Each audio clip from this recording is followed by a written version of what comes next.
Welcome to our talk on living with the unwanted guest. I'm Allie Mackay, Director of Due North Psychology, and I'm really looking forward to sharing this next half an hour or so with you to talk about what happens when you've been diagnosed with cancer and you're living with the diagnosis at any stage, whether it's just happened, whether it's happening to you right now, or whether it's happened in the past and you're living ongoing with this. We spoke to some people from our local breast cancer support group of survivors a little while ago to ask them what they really needed to hear from psychologists, what could be helpful for them. And they came up with a great list. They told us that they wanted to understand why they can't sleep, why they're tired but wired. They wanted to talk about and understand a little bit more how to manage a couple of variations on the theme of who am I now and how people treat you now, ranging from people offering unsolicited advice and feedback, commenting on appearance, saying you look fine, you must be fine, all the way through to people acting in really different ways and treating people differently, like the diagnosis has become a part of the personality. They wanted to understand as well different responses to the diagnosis, wanting to do everything and be everything, and grief about aspects of their roles that they can't currently perform or that they have to perform differently, as well as that interesting relationship around how do I deal with the fear of recurrence? Do I ignore it? Do I jump at every sign? Do I feel for lumps all the time? How do I deal with that fear? So we're bravely going into that field right now, into all of that with this presentation. And I think there'll be something in this for everybody. And I'll just share with you what we're briefly going to outline in this next slide. So responses to diagnosis, physical, emotional responses. We'll cover the mobilization system, which is a feature of our nervous system to a threat. We'll also cover the immobilization system, which is also a feature of our nervous system to a threat. And we'll also talk about the social engagement system, which is a third part of our central nervous system, which helps us to feel soothed, safe, connected, allows for rest and digestion, and restorative processes in the body like digestion, but also like immune function. And at the end there, last but definitely not least, is how does mindfulness activities and exercises fit into this picture? So I'm looking forward to sharing this with you now. So the brain receiving a diagnosis, the brain inside the body that has received the diagnosis, is going to switch on to the sense of the threat.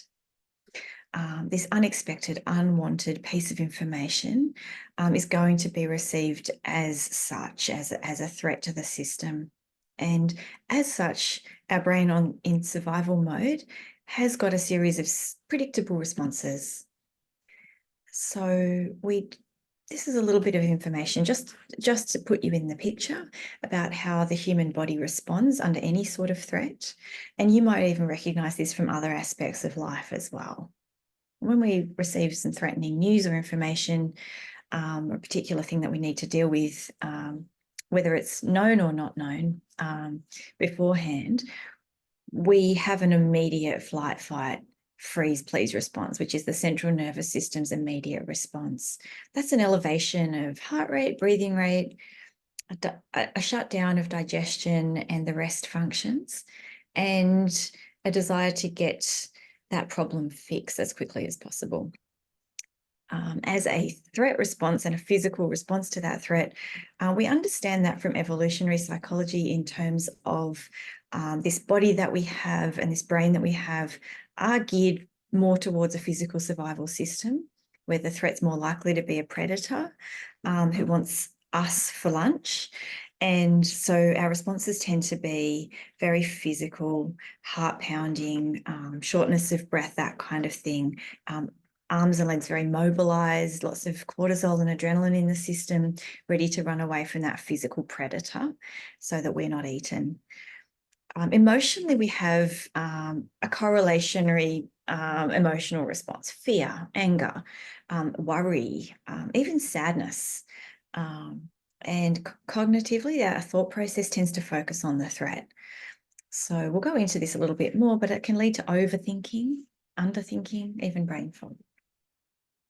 And our soothing system, if you like to think about that as the third leg of the stool of the responses, or the third stream of energy, is automatically trying to regulate that threat system so that we don't go into overdrive too much. So it's really looking for, where's that safe place? Where's that rest coming from? When can I get to calm?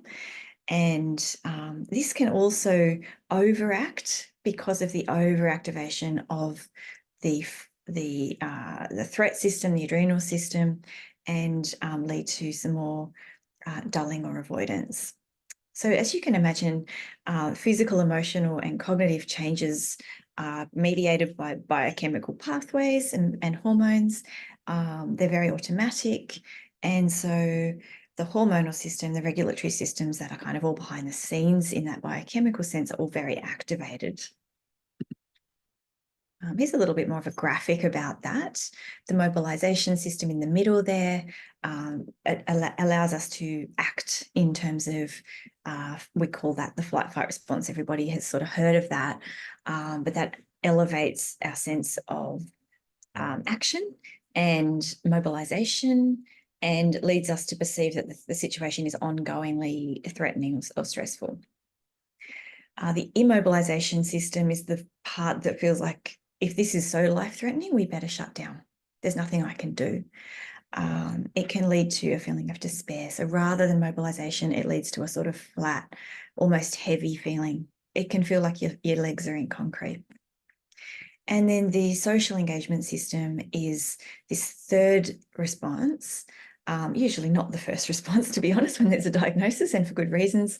But it's the system that we want to switch on a little bit more in this condition, and that is, I'm resourced. There's things I can do. There's a safe connection. There's a regulatory system in place. There's a balance. Okay. So let's go a little bit more into the detail. You're probably more familiar with the mobilization system because this is the system that gets us up and at it most days. It's the active response. It helps us strive towards a desired outcome. If we look at stress as defined by the dictionary as a state of mental or emotional strain or tension that results from an adverse or a demanding circumstance, then we're definitely in a stress state according to that definition after a diagnosis. And the acute phase of stress is quite brief, but more likely you're going to be in a chronic state where there's prolonged periods of emotional strain or tension. Or you may be in the episodic acute stress phase of short-term frequent bouts of high stress, high tension, testing, answers, competing, information and things like that. We do have another form of stress that you would also be familiar with, which rather than being called distress is called eustress. And that's that fun, exciting sense of elevation that we have. If you're an adrenaline junkie, if you've gone and done something kind of exciting or dangerous, if you're a sky jumping out of planes kind of a person, or you just like to kind of push things a little bit, even just going on a holiday, the excitement of looking forward to a new relationship, bringing a puppy home, all of those things are positive stresses, but they require an activation of your system to deal with the changes that are involved. So this is another infographic just to show you that. If you follow the red trigger, we have the threat. Then we have a trigger around the threat, so a sense of I'm going to have to act now. We go into that nervous sympathetic state. It sounds like it's really nice and kind, sympathetic state, but it actually technically means that the body is going into sympathetic arousal, which is your flight fight system. leads to feelings of anxiety typically as a first port of call. And that leads to, in that last red box, a sense of restlessness in the physical body because of all of the adrenaline activation. You may notice you're hypervigilant, you startle easily. You may also have a bit of a feeling of irritation with small stresses or small interruptions, and it interrupts sleep. Okay. And here's just some more pictures, just if you're more of a visual person, just to show how that flight fight response or that stress response really, really does impact on all parts of the body. It can cause you to feel as though you actually can't see very well or hear very well. It actually makes the senses super highly focused on just that one thing, which is getting relief from the threat. We definitely get digestive changes with slower digestion. You may have that kind of constipation, diarrhea cycle, accelerated heart rate. You may find that you're going to the toilet from the bladder all the time as well. Some people find that they get skin rashes, hives, breakouts, lots of muscular activation, so tightness in the TMJ around the jaw and tightness in the shoulders and the head as well. And all of that leads to some fatigue. So, I mean, this seems a little unavoidable, right? Because life before cancer probably had the usual stresses in it. We've all been through a few years of pandemic and stress and lockdown and changes. Not to mention that on top of the usual stresses as well of life and family and just getting by with work and things like that. But on top of that, there's now some new things, appointments, dealing with other people's reactions. The old life still has to go on and these new things have to be fitted in. So we have time stress. And then there's also potentially from the treatment or also from the stress, fatigue and brain fog. Henry Kissinger was quoted as saying, "There cannot be a stressful crisis next week. My schedule is already full." And I think probably most people feel like that when something like this happens. So just in terms of what we try to do cognitively in the mobilization state, the body is trying to really help us get away from that threat. Back in the paradigm of it being a physical threat, it helps us to focus on what's not safe. If this was a tiger approaching us in the jungle, we would be very focused on the tiger. How do we stay away from the tiger? How do we get away from the tiger? With a cancer diagnosis, then we're going to be thinking about the diagnosis, the treatment, the end point, the prognosis, what's going to happen. We get very focused on the threat. We can overthink, trying to predict the future. We can identify with a diagnosis. I am a cancer patient. This is the way that I have to see myself in the world now. The brain can move quite quickly into contingency planning. What if this, then this? Trying to help us consider options that we might take. And although this is an adaptation to stress and a helpful one a lot of the time in a lot of different parts of life, it can inadvertently throw fuel on the fire of stress and worry. The cost to us cognitively is that we're then very much not here and now with the people around us. When we're in that flight, fight, overthinking state, we're really focused on the next thing. It can take you away from practical, immediate action, even if that might be something like taking a rest, slowing down or something like that, or reading a brochure, helping yourself to take in some more information because you're trying to solve the next thing that could happen. Unfortunately, that means maybe missing some actions that could help to keep the stress ultimately under control. There's a sweet spot. There's a Yerkes-Dodson curve. It's well known. You might have seen it in other environments. This relationship between stress and performance. If we look further to the left of the graph, very little stress, very little activity. Maybe thinking about your last really long school holidays or nice trip to some beach place or somewhere like that where you didn't really have to get out of bed for anything in particular, not really anything to do, you might have found yourself pretty inactive, laid back, casual. That's all good because there's no need for any performance. When we want to actually get something done, we need to move into that yellow zone. We need to have a little bit of a push, a bit of a time pressure, a schedule. Somebody's expecting us to be somewhere. We need to get ourselves organized. And as you see, their performance goes right up into an optimal state.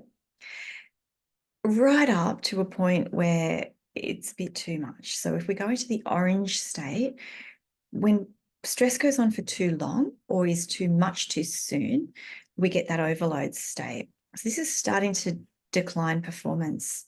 You get interrupting thoughts, sleep might be disrupted. Some of those muscular tensions might be starting to cause some real problems for you. And then we move over, if that keeps going, if this is chronic prolonged stress, into burnout or extreme stress. So this is where panic may come from a more elevated anxious state into panic, where irritability might turn into angry outbursts, or where you may even feel like you're just breaking down emotionally. So although the body is functioning into mobilization to help us to cope, it does result in turbulence in those other regulatory systems like sleep and those other effects we've talked about. Just to very briefly touch on PTSD, which is post-traumatic stress disorder. This is the result of a prolonged stress as well, or very severe life-threatening stress on the body, and there's a known predictable course that the body will take, which very much does follow some of what we've just looked at in the previous slides. When there's a trauma, a hospital trauma, or a life shock, we would use a specific treatment for that condition after it's been carefully identified. And specific trauma therapy is the most effective treatment for that. And we may be able to talk about that another time. So if mobilization can lead us into trouble, is immobilization the answer? This is the other part of our nervous system, or the other third, that's trying to help us there, the freeze part. This is the underfunctioning, shutdown, numbing out state. It can be nice when there's a lot of stress to just tuck under the doona, pull the covers up, shut the blinds, exhale, go to sleep. It can feel comforting when things are so overwhelming to go and do something familiar, eat some nice food, feel that comfort, the satiety, something sweet, maybe even drinking to notice the numb feeling of that, or to go to the shops and buy something that makes you feel good. These are not, eating, alcohol, and spending are not necessarily bad in and of themselves, but obviously if they're being used to cope long term, they will have implications for your finances, for your physical health in the long run. Another part of the immobilization, the cognitive part, is called experiential avoidance. It's just what the term suggests, avoiding the experience, the internal experience of, oh my gosh, I'm overwhelmed. It's valid. It's not so comfortable to do what this guy's doing and stick your head actually in the sand, but it can feel like this is, better than knowing what's out there.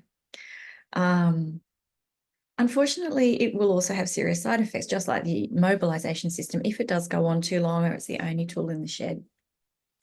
Because avoiding the experiences of stress and anxiety, or avoiding the knowledge of the diagnosis, will reinforce the belief ultimately that you can't handle this.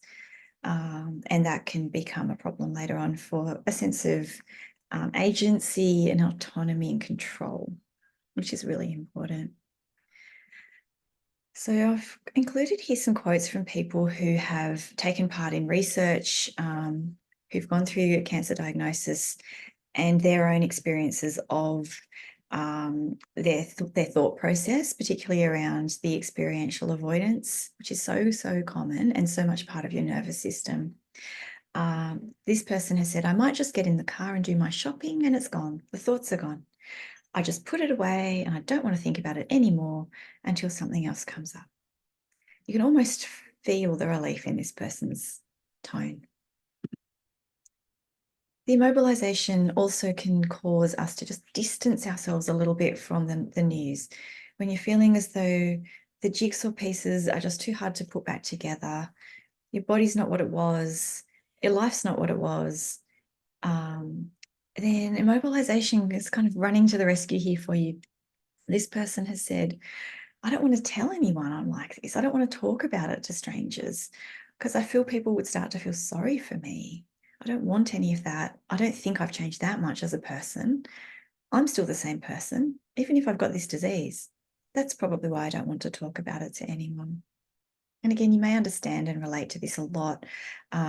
This person has overlapped the sense of wanting to get away from and distance from the diagnosis with a sense of identity, believing that if they were to talk about it, it would mean that they would have to be identified with the diagnosis. And that's a common effect, I think, of the medical model. That the person is then put into a category and it's easy for that identification slip to happen. The immobilization system may cause reduction of information seeking. This person has said, I just want to know what I need to know. I hear people say, just tell me what I need to know. That's all. Because for me, I think too much information is not going to help me. It's just going to make me more stressed. So this is a person really aware of their mobilization system. They don't want that experience of the racing heart and the tight muscles. They just want to stay away from it all. Super understandable. And again, on that identity, I just want my life back. This person has said, crucially, I just want to live as normally as possible. I want to talk about what I'm doing at home. The nurses know too much about me. I want to talk about ordinary things. I want to be known as a person, valued as such, with a life outside the hospital, not as a cancer patient with specific needs. This correlation of identity with the diagnosis is very common and can really push into that immobilization system and the wish to escape. And this person is just, they're just not even pretending that they're not in denial. They're just consciously denying, a bit like this little dog in the meme here. Everything's fine. The house might be burning down, but everything's fine. I just try not to think about my illness. I just tell myself I'm okay and my disease is gone.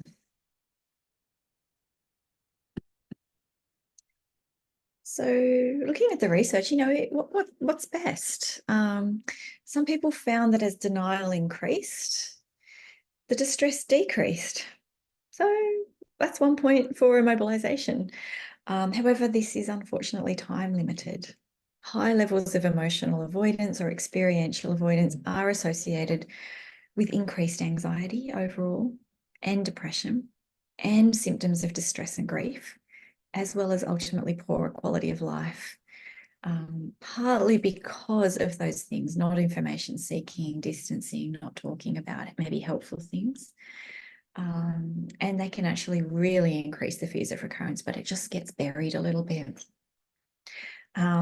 This is related to beliefs about yourself, about cancer, your stress reactivity, and another effect of the experiential avoidance is poor sleep.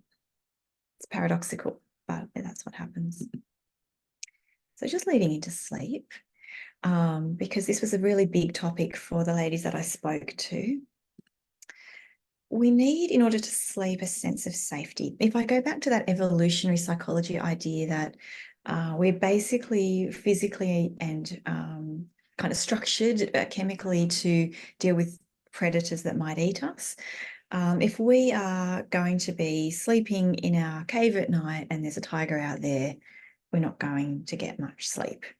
So it's adaptive to stay awake if there's a threat. While immobilization is the wholesale acceptance that I'm not safe and I have no tools to cope, so I will therefore hide, it leads to lethargy, depression, feeling helpless. It leads to feeling tired. But because of the not safe part, you probably won't be getting a lot of sleep physically. The body just won't let you. Mobilization, on the other hand, is the focus on the lack of safety. There's the tiger, where's the tiger? And planning and predicting what could go wrong so as how to fix it. So there we have the hypervigilance, production of adrenaline, anxiety, and so on. You're not going to get much sleep. Sleep requires that we perceive that the tiger in the jungle is not going to come past our cave tonight, so we are able to switch off hypervigilance and relax. So a couple of little graphs if you're visual. Cortisol is here in the blue, around sort of 6 to 9 a.m. at peaks for most of us, and then it drops through the day quite sharply to our lowest point around 10 p.m. Where it slowly starts to build again through the night. So cortisol is the get up and go chemical, and it goes along with adrenaline. Melatonin puts us to sleep, and you can see melatonin in the red here, nicely opposite to the cortisol. So as the going to sleep hormone drops right off so the cortisol can do its job, it then picks up again at night and gives us a good night's sleep. So optimally, just very briefly, we have here on the left cortisol curve. Optimally, we have a nice healthy curve with this cortisol high in the morning. So here it is in blue again, and it tapers off through the day. When we're actually under stress, we see here that it's really different. So our mornings cortisol is low. We might feel sluggish, and then it picks up again at night. So the body's releasing cortisol all the time. So we've got excess cortisol going through the body all the time, and we might even get into a state like it is over on the right there, where cortisol is just up all day, and it's just not letting us have a break. It's going to lead to really terrible sleep. So if you wanted to identify if you've got high cortisol, you could do a blood test, but easier to just notice falling asleep is nearly impossible. You're worrying in the evenings more, or you feel really argumentative. You're distracting, working out. This can actually lead to higher cortisol in the evening. And unfortunately, again, cortisol produces a stress response, so less rest. If you are low in cortisol, you'll notice that you're really dragging through the day. Even some sort of stimulants like coffee or high intensity exercise will get you up a bit, but it won't last. So just bringing you back to the social engagement system, thank goodness, right? We've got a third system. The other two are really helpful under most circumstances, and we actually do need all three. But this is the one that gets very overlooked. And so I'd like to introduce you to this system. I always think about this as the green system. This is because in a lot of compassion-focused therapy training, we actually draw this in green, and I think green is just representative often of calming for most of us as well. So if mobilization and or immobilization are not enough, we're looking at this third part. So Dr. Porges developed what he calls the polyvagal theory of emotion. He's a psychiatrist who's become world-renowned for this understanding. And he proposes that when we enhance our connections with other people, we trigger neural circuits in our bodies that calm the heart, relax the gut, and turn off the fear response. And if you recall, that's an antidote to that mobilization system, which elevates the heart, switches off the gut, and turns on the fear response. And how do we do it? We do it by connecting with other people. So when we look at mindfulness as a strategy, a lot of people feel as though or believe that mindfulness is something that you might do alone in your own mind. And I'd like to just debunk a few of these myths. Mindfulness starts the social engagement system by, first of all, connecting with your experience of yourself. So rather than it being mindful, which is probably how most of us feel most of the time with this squiggle here, mindfulness is actually kind of starting to slow down and see each strand rather than seeing the whole ball of wool at once. Mindfulness allows us to be open to our experience, to pay attention to what's happening inside our bodies and outside in the world, doing this on purpose. So we're engaging our cognitive, deliberate mind, and we're paying attention on purpose with as little judgment as possible. And that just means not calling it good or bad or right or wrong, just noticing what is here. So how does this help?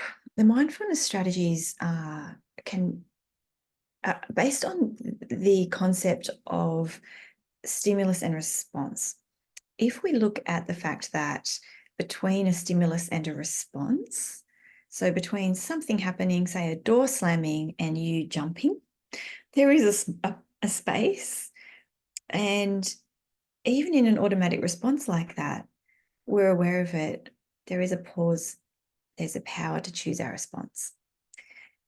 Somebody shouts at us, we notice we're about to have a response, either of an aggression back or of a retraction. If you notice closely, there is a pause at which you make a choice. In that space is our power to choose the response. We often choose without thinking, we go on automatic pilot, but in that space, we have the power to activate our control system. We have the power to activate a choice to connect or disconnect. And in that space, we start to regain control of those other two systems, the immobilization and the immobilization system. We have already seen a huge amount of research on these strategies when they're effectively taught to people, and particularly when they're taught in groups, because that social engagement system of being connected with other people, knowing other people are going through this or are learning the same thing, or even just being in the same room, is quite a powerful adjunct to therapy. It brings a sense of control. It allows healing to begin. Sleep is likely to improve. Fatigue is likely to reduce, and it improves the fears around recurrence and therefore quality of life. So the benefits of mindfulness are mostly related to its ability to be able to pay attention in the moment and thus not go off into either mobilization or immobilization as the first point of call. It definitely supports psychological and biological improvements of cortisol, rest and sleep, especially in a group setting. And it's certainly a valid approach to reduce the depressive distress symptoms of either experiential avoidance or the anxious response of mobilization, strengthening coping strategies and appropriate help seeking, and consequently facilitate the survival of women with breast cancer. That's from some recent research. I've got some quotes down the bottom. I won't go through all of this with you, but if you just look down the benefits column here, for mindfulness techniques, there's a variety of different studies that were done in a huge meta-analysis here of more than 48 randomized, controlled, published, peer-reviewed trials, and mindfulness was statistically significant and beneficial across all of these different groups of people with different sorts of cancer, including perception of fatigue and pain, reducing stress, and even reducing biomarkers of inflammation in the body. People mention the benefits of being able to stay present with themselves going through difficult times, allowed them to feel more safe, in control, reduced fatigue, felt more alive or present, and improved their sleep. And again, we've got sleep, T-cell function, and an improvement for caregivers in these studies here. So part of what mindfulness does is it switches off the autopilot of the mobilization system again and the immobilization system, and chooses to be here right now. So we want to pay attention to more things that are already all right.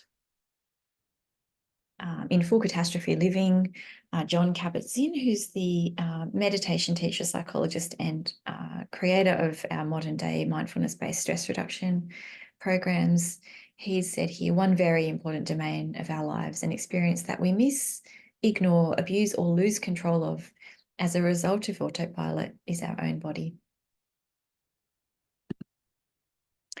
So if mindfulness is allowing us to choose our response, then both experiential avoidance and autopilot are optional. allowing us to have a sense of control, choosing our response, actually makes a huge difference to our social engagement system, our ability to feel safe, connected, and resourced. With mindfulness, openness to experience is always available to you with all the benefits. And when you can, with practice, step away from the lure of solving all the potential dangers and into the present where you can act, you will have more time to focus on taking helpful action to reduce stress. So just looking at the time that we've got left, we can manage internal responses following this acronym, ACE. I will go through this fairly quickly, but this will be available for you to rewatch if you need. Acknowledging thoughts and feelings is the first point. Just notice it now. What's going through your mind? Are you feeling overloaded with information? Are you starting to connect the dots? Are you feeling tired, happy, stressed, worried, angry, sad, joyful, proud? Just notice whatever you're noticing. C is for come back to your body. Notice what your body's doing. Is it sitting or standing? Is it tense in some places that aren't needed right now for posture? And E is for engage in what you are doing. If you're listening to me, well done, you've been very patient. Notice that refocus deliberately. So we're just acknowledging what's already here. Try to reduce identifying with a feeling. Rather than I am angry, it's useful to say I'm noticing thoughts of anger, or I'm noticing irritation in my body. And while acknowledging thoughts and feelings, you can move to C. Coming back. Feel your body. Wiggle your toes. Notice yourself. Physically, you're here. Take a breath. Choose it. Don't choose it. Engage with what you're doing. Really look around the room for a moment. Place your attention on what this moment is like for you. Choose to engage. So a bit more research just to show some of the benefits for people. In a mindfulness-based cancer program, participants had a 65% reduction in total mood disturbance. They felt happier. 35% reduction in the mobilization system, less pain. And all people reported less fatigue, more vigorous energy, and less immobilization. These results actually persisted 6 months after completing the program. I engaged with a friend who has a mindfulness practice. She's currently going through cancer treatment. And she said, mindfulness means I support myself to come out of the vortex of emotions more easily. She said, I'm aware that I felt responsible, so I used to not tell my family what I was feeling. That's the emotional distancing. I didn't want to show them when I was scared in case they got upset. But she said, after mindfulness, self-responsibility means experiencing my feelings, my fear, my anger, my sadness, even my self-pity, and not judging, owning that I'm human and I have feelings. And she said, surprisingly, the result is the family are less scared of my cancer. They are less afraid of saying things that may upset me. They approach me more. Social engagement. Our relationship is better. Can you notice that? I'd like to read you an excerpt from a letter written to me by a person living with cancer who is a friend of mine who also does teach and facilitate mindful practice. So she's got some experience in this. When I got diagnosed with cancer and started treatment, I began to see I was not really kind to or tolerant of myself. Mindful practice is such a help in bringing us to a place of awareness, of understanding a little more about why and how we do what we do. However, sometimes that is not enough, especially in times of distress or when that new awareness shines a light on something that may need changing. My daily practice through chemo highlighted my shunning or my avoiding of some of my body, how I was not bringing a kind and curious attention. It highlighted how I was being selective about where to lay my attention. This is understandable, and I know from facilitating a very common behaviour. If we don't work towards bringing kind and curious attention to all of our experiences, what are we really achieving? I found great comfort in Tara Brach's guided meditation at the time. Tara Brach is a very well-known meditation teacher and clinical psychologist in the States, and you can look her up on YouTube. I found her guidance so loving that I felt safe in bringing attention to all parts of my body. Not necessarily kind attention in the beginning, but it was an improvement on avoidance. Over the course of a few months of daily compassionate body scan practices, I moved to a place of being able to hold my whole self in kindness. There was lots of resistance along the way, so I learned to be comfortable with that too. Many think self-compassion is self-indulgent and a way of letting yourself off the hook. It was the opposite for me. It motivated me to take better care of myself, to go for a 5-minute walk when 30 wasn't possible, to tame my inner critic, to think more about what my body needed to heal, to understand that while I was not able to function at my usual capacity, that there was still lots I could do and ways I could contribute at home and in my work and community interests. Through this very personal experience, I have learned it is about adapting and embracing, but first comes awareness, acknowledgement, acceptance, and compassion. I don't and never will have mastered this, but I am so much more content now. There is a stress-reducing practice that I've included here, which fits with Dr. Stephen Porges' polyvagal theory. When we breathe in and out evenly, like in the grandfather clock there, where the pendulum swings from left to right in an even way, we're being present with ourselves right now. This is a photo from a yoga retreat I actually went on when I was training other therapists, and someone had blocked out the face of the clock and just put that poster up, and I thought, how perfect is that? Be here now. So 5 counts in for the breath and 5 counts out. This takes a bit of practice and a bit of patience, and all of the research shows us that when we can try practicing this regularly, we actually have, for 10 minutes a day, we actually have vastly improved heart-lung coherence, which directly affects the rhythms in your brain to put it into a state of alpha, alert awakeness, but not stress, social engagement. And that has huge benefits for our physical and emotional and mental health. So the summary is, you can hack your body's stress response with mindfulness even after a diagnosis, especially after a diagnosis. Being open, not closed to your experience, will give you better quality of life and better sleep. It will help you to be kinder to yourself. Your mood will improve. You will have less anxiety and depression. It will reduce the impact of stress on your body. Immune function will be at its best that it can be. And the best part, you don't need anything to do this. You already have everything you need. So I do invite you to write comments, questions, talk to me about this, and let's continue the conversation.